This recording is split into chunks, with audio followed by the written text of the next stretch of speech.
ठीक है, तो लास्ट क्लास में हम लोगों ने पढ़ा था यूनिफॉर्म सर्कुलर लूप की वजह से कितना मैग्नेटिक फील्ड होगा। ठीक है, जैसे अगर ये सर्कुलर लूप है तो इसकी वजह से इस पॉइंट P पर on the axis along the axis of this circular loop कितना अमाउंट ऑफ मैग्नेटिक फील्ड होगा, ये हम लोगों को कैलकुलेट करना था। तो किसी को याद है ये कितना फार्मूला था, क्या फार्मूला था इसका? ये डिस्टेंस आपका x था, ये डिस्टेंस r था, ये करंट एलिमेंट था। ठीक, तो this magnetic field was how much? Mu naught I r square upon 2 times r square plus x square की पावर 3/2, ये था। ठीक, उसके बाद फिर हमने इसका एक छोटा सा एप्लीकेशन देखा था कि अगर हम लोग x की जगह 0 पुट कर दें, इसका मतलब ऑन द सेंटर, तो ये मैग्नेटिक फील्ड कितना हो जाता था? Mu naught I upon 2r। फिर उसके बाद इंटीग्रेशन करते समय ड्यू टू सेमी सर्कल अगर हम लोगों को कैलकुलेट करना था तो सेमी सर्कल की वजह से मैग्नेटिक फील्ड कितना हो जाता था? Mu naught I upon 4r। ठीक है, ये सब चीज़ें हम लोगों ने पिछले क्लास में देख लिया था। ठीक है, तो अब मान लीजिए सपोज ये जो हम लोग डेरिवेशन किए हैं, ठीक है, ये जो डेरिवेशन किया हम लोगों ने वो किसकी वजह से है? मैग्नेटिक फील्ड एक सर्कुलर लूप की वजह से। तो सर्कुलर लूप में उसमें कितने टर्न हैं? This derivation is for single turn. ठीक है, अगर मान लीजिए if coil has n number of turns, ठीक है, अगर मान लीजिए इसके पास में n टर्न्स हैं, ठीक है, जैसे ऐसे टर्न है सर्कुलर टर्न, ठीक है, एक के ऊपर एक, एक के ऊपर एक, इस तरह से, है ना, n टर्न्स हैं, तो जो करंट है वो हमारा इंक्रीज हो जाएगा n टाइम्स, और इस वजह से मैग्नेटिक फील्ड जो है वो it will become mu naught n times I divided by 2 into r square plus x square की पावर 3/2। ये ध्यान में रखिएगा आप लोग। ठीक है, अगर नंबर ऑफ टर्न्स को हम लोग जितना टाइम्स 2 टर्न हुआ तो 2 टाइम्स मैग्नेटिक फील्ड इंक्रीज कर जाएगा, 3 टाइम्स हमने किया तो 3 टाइम्स बढ़ जाएगा। जितना ज़्यादा टर्न्स हम लोग बढ़ाएंगे मैग्नेटिक फील्ड की वैल्यू उतनी बढ़ती चली जाएगी। यहाँ तक क्लियर है सबको? ठीक है, उसके बाद इसमें अगर मान लीजिए suppose x is much greater than r रहेगा अगर, ठीक है, x is much greater than r, तो यहाँ पर क्या होगा? इसको हम लोग नेग्लेक्ट करेंगे r स्क्वायर की वैल्यू को, तो x के टर्म में आंसर आएगा। ये सब हम लोग पहले कर चुके हैं ना, when this distance is much greater than r, तो x much greater than r, तो r square can be neglected. ठीक है, तो उस हिसाब से यहाँ पर हम लोग इसको 2x³ के फॉर्म में आंसर आएगा। ठीक है, समझ गए? उसी तरह से एट अगर ये r जो है वो x अगर बहुत छोटा हो, x बहुत छोटा हो, तो x को हम लोग नेग्लेक्ट कर देंगे विद रिस्पेक्ट टू r। ठीक है, कभी कभी आपसे ये पूछ सकता है इसमें कि ये जो है x की वैल्यू अगर r पुट कर दें, मतलब जितना इसका सर्कल का जो रेडियस है, सर्कुलर लूप का जो रेडियस है, उतना ही डिस्टेंस पे अगर हम लोग को along the axis magnetic field find करना है, तो क्या हो जाएगा?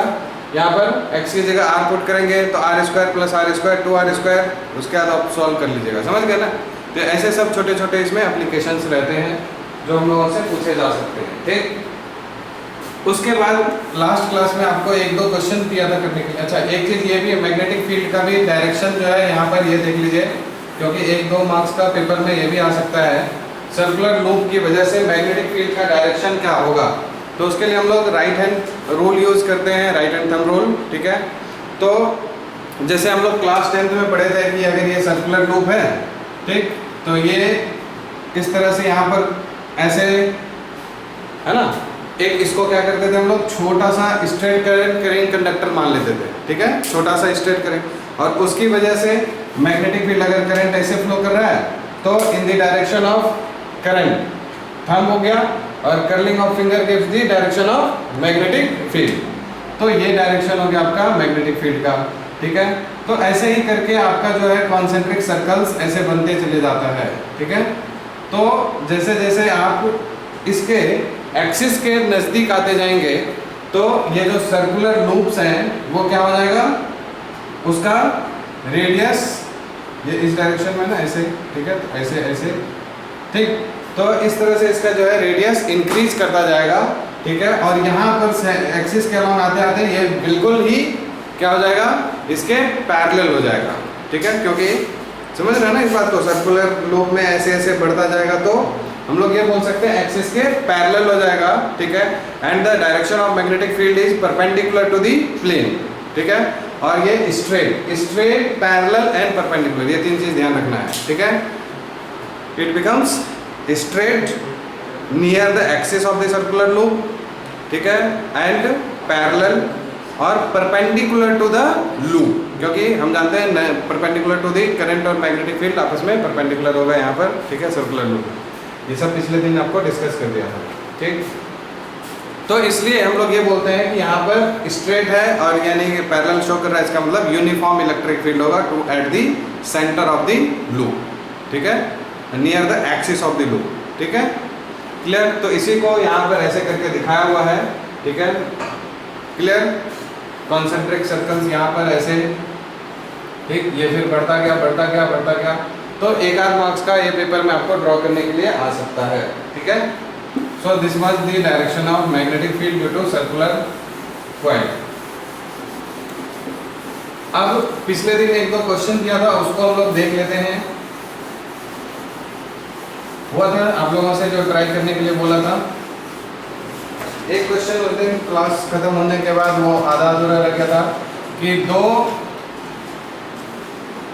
सर्कुलर कॉइल्स हैं, ठीक है, और दोनों आपस में क्या है, परपेंडिकुलर है।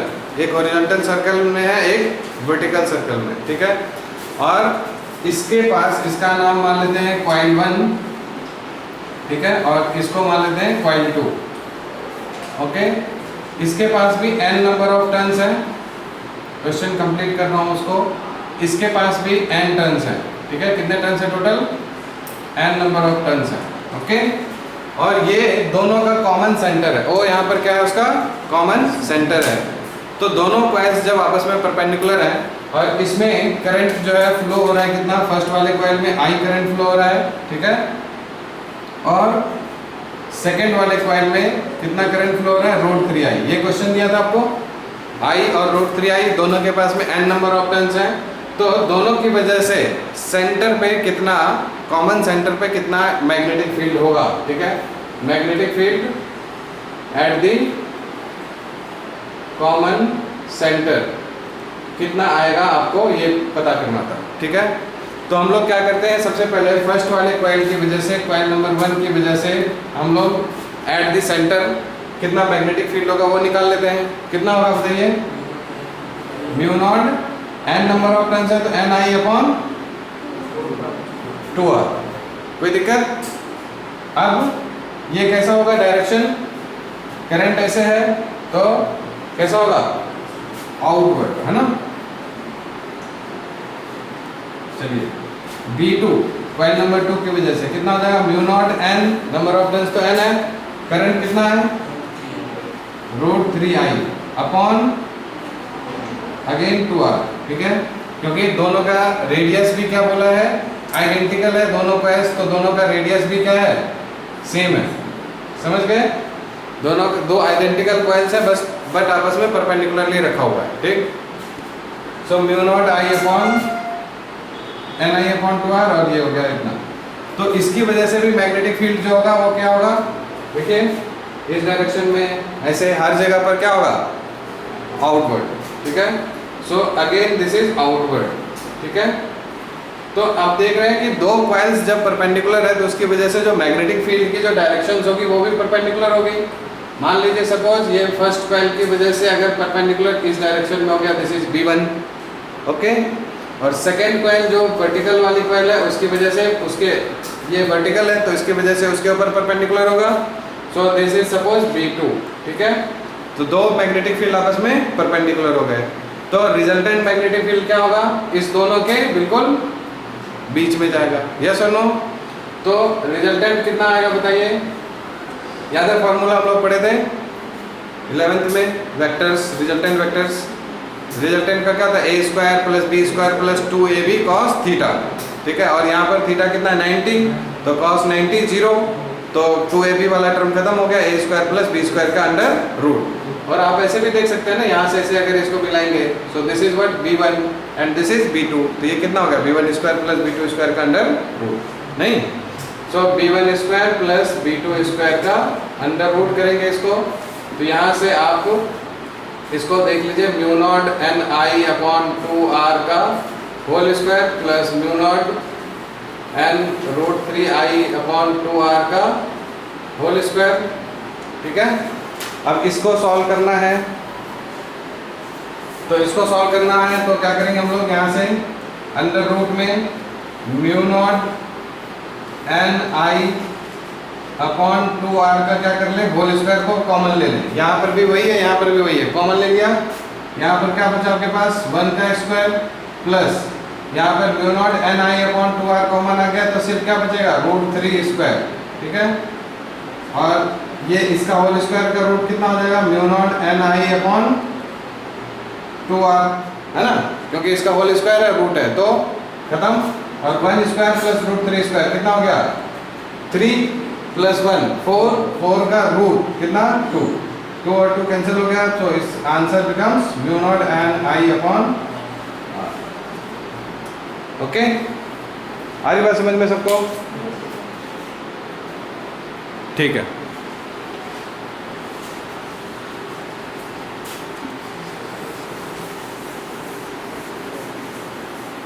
नेक्स्ट क्वेश्चन दिया था आपको,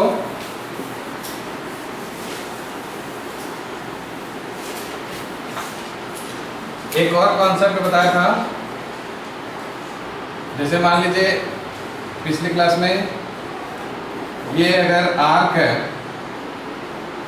और ये आर्क, ये देखिए ऐसे इस डायरेक्शन में करंट फ्लो हो रहा है क्लॉकवाइज, ठीक है, क्लॉकवाइज करंट फ्लो हो रहा है, और ये आर्क सेंटर पे कितना एंगल सबटेंड कर रहा है, अगर थीटा एंगल अगर सबटेंड कर रहा है, तो इसकी वजह से मैग्नेटिक फील्ड कितना आएगा एट पॉइंट O, बताइए,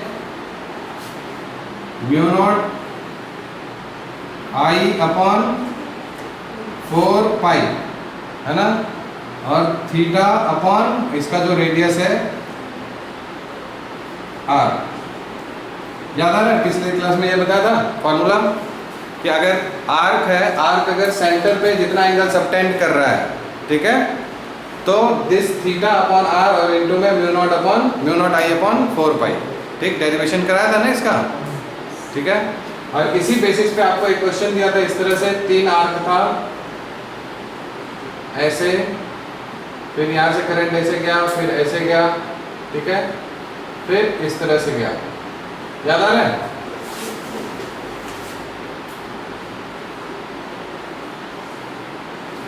इस तरह से ये r था, ये डिस्टेंस भी r था, और ये डिस्टेंस भी r था, ये थीटा था, ठीक है। और सब में करंट कितना I फ्लो कर रहा था, तो इसकी वजह से आप लोग को दिया था सॉल्व करने के लिए, कर लिया होगा। सेम यही कॉन्सेप्ट है, एक के लिए हो जाएगा, फर्स्ट वाले के लिए थीटा अपॉन में r, सेकंड वाले के लिए थीटा अपॉन 2r, और थर्ड वाले के लिए थीटा अपॉन 3r, ठीक है। और इसका डायरेक्शन और इसकी वजह से मैग्नेटिक फील्ड का डायरेक्शन सेम होगा, प्लस मान लेंगे, और इसकी वजह से माइनस, ठीक है, b1 plus b3 minus b2 कर लीजिएगा। याद है ना, ये पिछले दिन दिया था करने के लिए, तो उसमें सॉल्व करके देखिएगा, आंसर भी मैंने शायद बता दिया था, है ना, तो उससे आप देख लीजिएगा।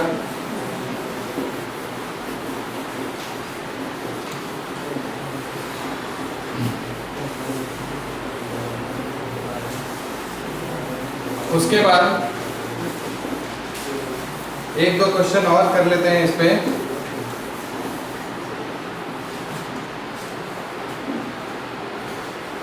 दो सेमी सर्कुलर आर्क है,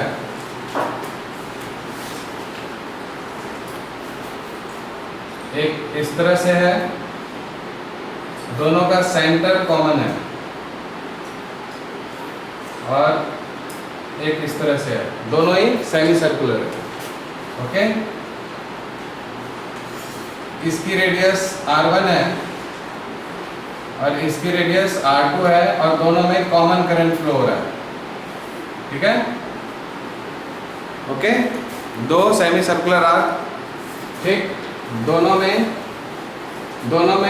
का सेंटर कॉमन है, तो calculate magnetic field at the center of the common centre, ठीक है। तो इसको देखिए कितना आ रहा है आंसर, ट्राई कीजिए।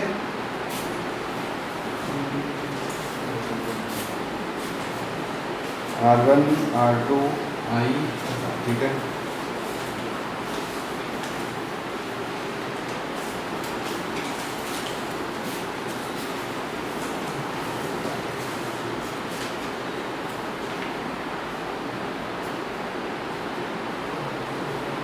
कितना आया?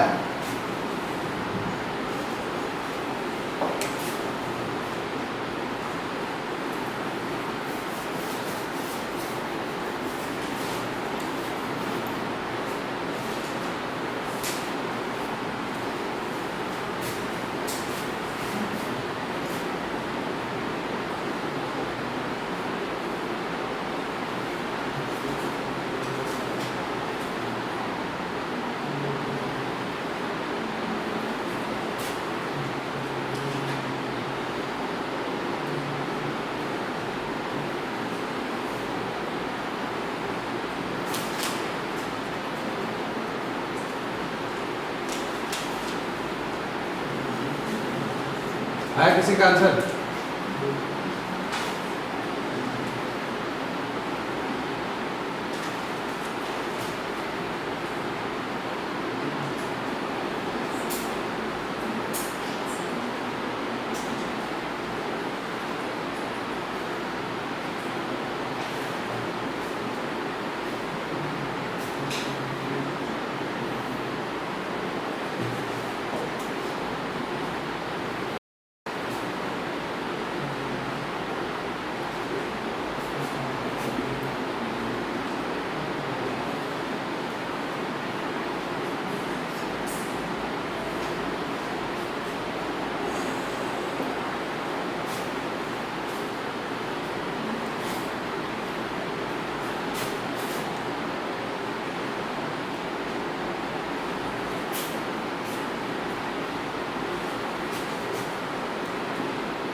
किसी का भी नहीं आया आंसर क्या?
नहीं हुआ? देखिए फर्स्ट वाले क्वेश्चन को हम लोग सॉल्व कर लेते हैं। किसी का कुछ नहीं आया आंसर? देखिए फर्स्ट वाले की वजह से इस तरह से जाएंगे तो मैग्नेटिक फील्ड क्या होगा? इनवर्ड, ठीक है। और सेमी सर्कुलर लूप है तो इसकी वजह से मैग्नेटिक फील्ड का फॉर्मूला क्या हो जाएगा? P1, पहले ये देख लीजिए, पहले दोनों ऐड होगा या सब्ट्रैक्ट होगा? ऊपर वाले सेमी सर्कल और नीचे वाले सेमी सर्कल की वजह से ऐड होगा या सब्ट्रैक्ट होगा? ये देखिए ऐसे हो गया, और इस वाले की वजह से भी है ना, सेम डायरेक्शन जा रहा था, दोनों की वजह से इनवर्ड ही जा रहा है। नहीं समझे? अरे ऐसे जाता यहाँ पर तब ना जाके आउटवर्ड आता, तो ऐसे ही तो जा रहा है इनवर्ड सब जगह पे। तो P1 प्लस P2 तो B1 आपका कितना है बताइए, mu naught I upon 4R1 plus दूसरा B2 की वजह से mu naught I upon 4R2। खत्म हो गया। क्या करना है इसमें, म्यू नॉट I अपॉन 4 आपका क्या हो गया common, 1 upon R1 plus 1 upon R2। Clear है, समझ आया कि नहीं? चलिए इस वाले में बताइए, इसको आप लोग को होमवर्क दे रहा हूं मैं, सिर्फ अपना समझ रहे हैं कि इसकी वजह से मैग्नेटिक फील्ड और इसकी वजह से मैग्नेटिक फील्ड दोनों क्या होगा, सेम होगा या डिफरेंट होगा? सेम डायरेक्शन होगा क्या, इसकी वजह से ऐसा, ठीक है, और इसकी वजह से ऐसा, तो अपोजिट या सेम, अपोजिट हो गया, नहीं समझे? इस वाले की वजह से, ऊपर वाले की वजह से इनवर्ड और इसकी वजह से आउटवर्ड, ठीक है, तो सब्ट्रैक्ट होगा, सब कुछ एज इट इज होगा। एक के लिए क्या हो जाएगा थीटा, ये सॉरी अल्फा अपॉन में ए, और दूसरे वाले की वजह से अल्फा अपॉन बी, और सब्ट्रैक्ट करेंगे तो 1 अपॉन ए, बाकी सब कुछ तो इधर ऐसे ही रहेगा, ठीक है, 1 upon A minus 1 upon B. तो इसको सॉल्व करिएगा तो आपका आएगा कितना, B minus A upon A B. Try करके देखिएगा यार पे, इसको समझ आया सबको, कोई दिक्कत? अरे बोलो। ओके, नेक्स्ट क्वेश्चन ये देखिए, थर्ड वाला, ये सीबीएसई में पूछा हुआ है क्वेश्चन, थर्ड वाला, ठीक है, मिटा दो नहीं सब। थर्ड वाला पूछ रहा है, देखिए क्वेश्चन समझा रहा हूँ, थर्ड वाला बहुत ही अच्छा कॉन्सेप्चुअल क्वेश्चन है।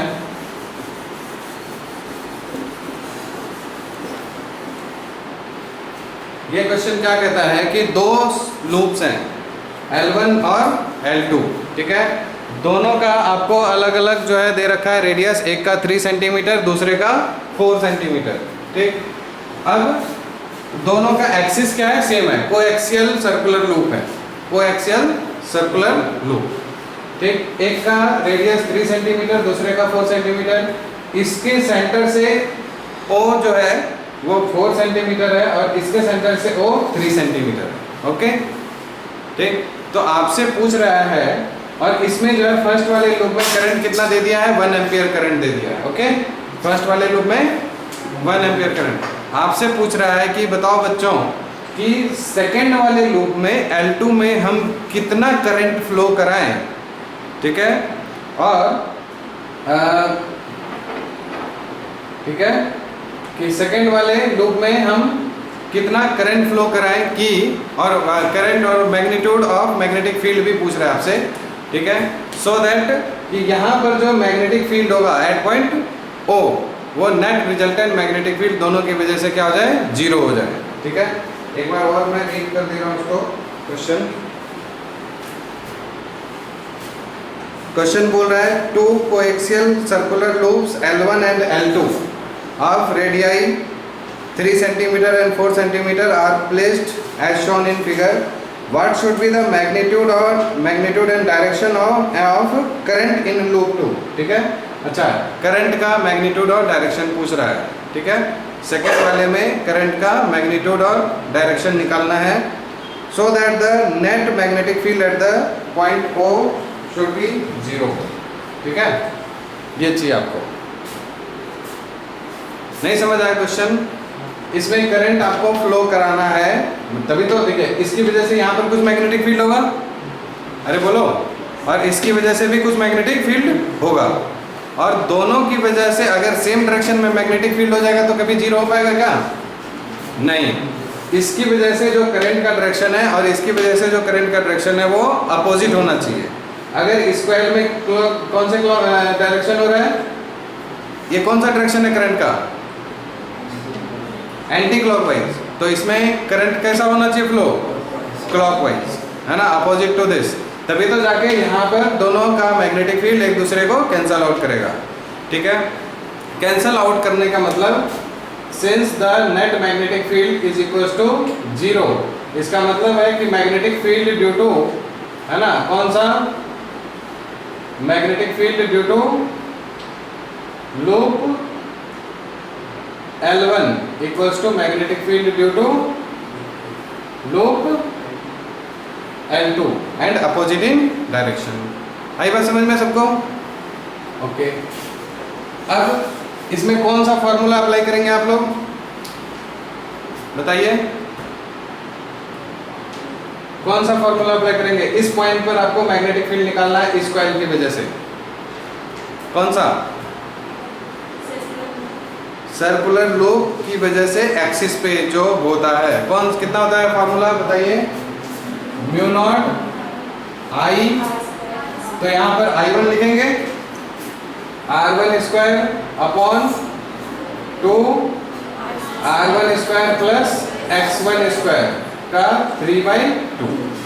समझ आ रही बात सबको? और इधर म्यू नॉट I2 ये निकालना है आपको, इसमें कितना करंट है ये तो निकालना है, और R2 square divided by 2 into R2 square, ये रेडियस हो गया R2 है ना, और इसका रेडियस R1, इसको बोल देंगे हम लोग क्या X1 और इसको क्या बोल देंगे X2। तो R2 square plus X2 square की पावर 3/2। चलिए अब पुट कर दीजिए, म्यू नॉट कैंसिल हो गया, 2 और 2 कैंसिल हो गया, ठीक है। I1 की जगह 1 रख देते हैं, R1 स्क्वायर, R1 कितना हो गया 3 का स्क्वायर, ठीक है। एक्चुअली इसको मीटर में चेंज करना था, हम लोग सेंटीमीटर में कर रहे हैं अभी, ठीक है। तो कभी सब क्या हो रहा है कि ऑलरेडी मालूम है कि ये कटने वाला है, ठीक है। सो दिस इज व्हाट 3 का square and R1, how much is R1? R1 is how much? 3. So this is under root, sorry, this is 3 square plus what is X1? 4 square. So this is 4 square raised to 3/2 equals to I2 we have to find into R2 square. R2 is how much? 4 square. So this is 4 square upon R2 is how much? 4 square plus X2 3 square raised to 3/2. So you can see that this denominator वाला जो है दोनों में same आ गया, so cancelled, okay. So but we are left with 3 square is how much? 9 upon में कुछ है नहीं, equals to I2 square into 4 का square 16. So what is I2 square? I2 square, sorry I2 square कहाँ से आ गया? I2 ही है ना, I2 का square थोड़ी है, only I2 है ना। So this I2 equals to how much? 9/16 ampere. So we have to apply, we have to supply a current of 9/16 ampere in loop 2, but in opposite direction. Clear? So that the resultant magnetic field at point O on the common axis of both the coils becomes 0. Clear है सबको? ठीक है। So time हो गया, फिर अब हम लोग नेक्स्ट क्लास में करेंगे आगे।